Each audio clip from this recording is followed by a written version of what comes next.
3년여의 감염병 사태가 종료된 뒤 도내 학교 폭력이 다시 고개를 들고 있습니다. 1년 전보다 학교 폭력을 경험했다는 수치가 크게 증가했는데요. 그나마 다행인 건 그가 방관자였던 학생들 태도가 달라지고 있다는 점입니다. 이창희 기자입니다.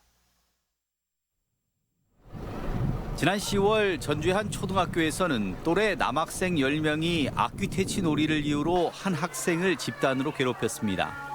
결국 피해 학생은 전학을 가야 했고 괴롭힘에 가담한 학생들은 특별 교육을 받아야 했습니다. 크고 작은 학교 폭력 사례가 올해도 끊이질 않았는데 코로나 사태 이후 전면 등교가 이루어지면서 학교 폭력 또한 늘어난 것으로 나타났습니다.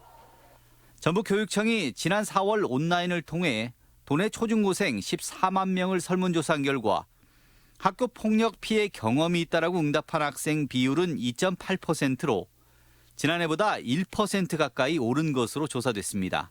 하루 전 교육부가 발표한 전국 평균보다 0.9%포인트가 높은 수치였습니다. 학교별로는 초등학교가 5%로 가장 높았고 중학교 2.9, 고등학교 1.1% 순이었습니다. 피해 유형은 언어폭력이 47.9%로 압도적이었으며 집단 따돌림 14.6%, 신체 폭행이 14.3%로 뒤를 이었습니다.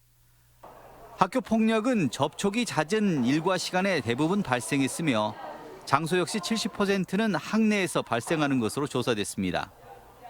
가해 이유는 장난으로 이유 없이 그랬다거나 마음에 안 들어서 그저 화풀이라고 응답하는 등 공감 능력 결핍과 자기중심적 행동의 경향성이 높아졌다는 분석입니다.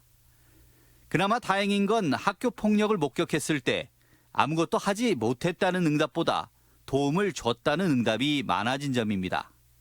방관자를 적극적 방어자로 바꿔주는 교육과 학생 언어 문화 개선을 위한 인성교육 중점학교를 확대 운영할 예정입니다.